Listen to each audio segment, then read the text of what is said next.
Hi guys, and welcome to Ranger Stu's Virtual Zoo. This week we are going to be learning about classification, and that is how we put animals into different groups because they either share similarities with each other or they have differences. That means that they go into a different group.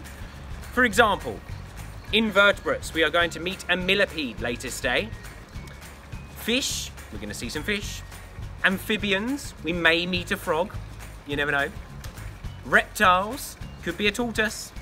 Birds, we have a very special bird friend of mine to come in. And mammals, and we have some very cute rabbits to meet for the mammals. So enjoy the video guys, and we'll see you soon.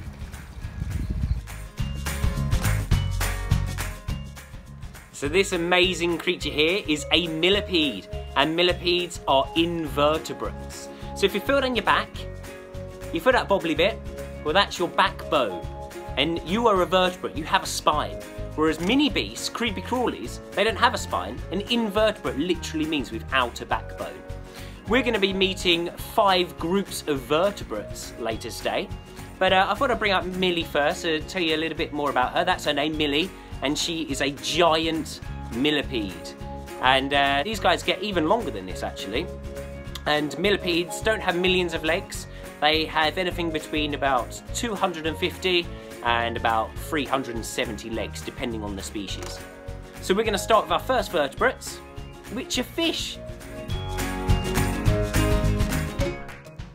Unfortunately, I cannot climb into our fish tank with my scuba gear on, as it's just too small.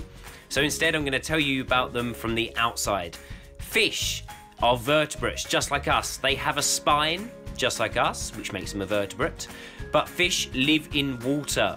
Most fish breathe using gills. Some fish can actually breathe oxygen from the surface of the water, but they have scales, most of them anyway, and they have fins, and most of them lay eggs. Some do give birth to live young.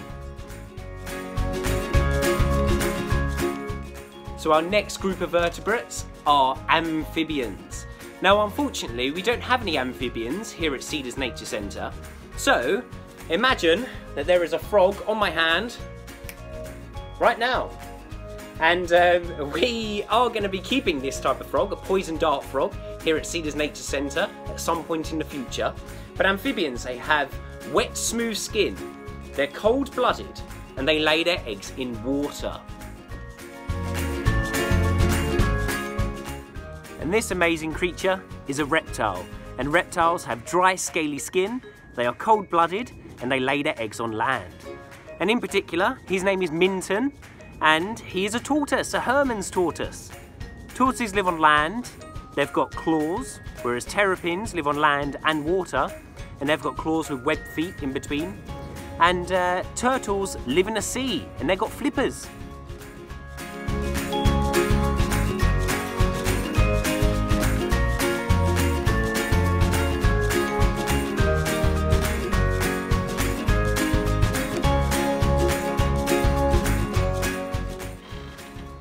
So this animal next to me is an example of a bird, and it's called PB, and PB is a silver pheasant.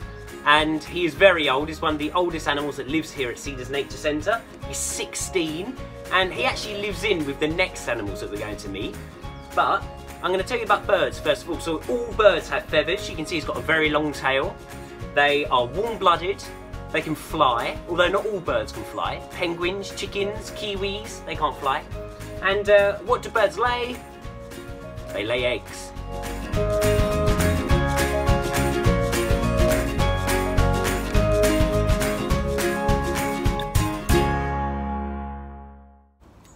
And these are 2 examples of mammals. Mammals have hair, they're warm-blooded, they give birth to live young, and their babies drink milk off their mummies.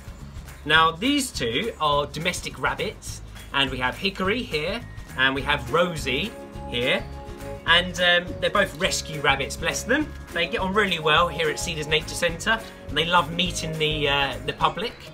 But not all mammals give birth to live young. Rabbits definitely give birth to live young, they have loads and loads of babies, but you have animals called monotremes, and they lay eggs. And the duck-billed platypus and echidnas lay eggs, they are monotremes. They lay an egg, they make a bit of a pouch and a nest around the egg, and then the egg will hatch out and they will drink milk off their mothers like other mammals. You're enjoying that, aren't you guys?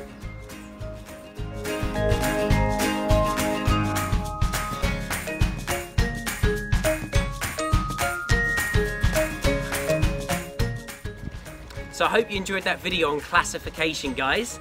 And if you want to find out more about classification, then click the link in the description below, as that will take you to my blog, where this week we were learning all about classification, including how to get your teddies and toys and maybe be able to put them in a group of animals that they might belong to, or you could print off some of those activity sheets and learn a bit more about classification there as well.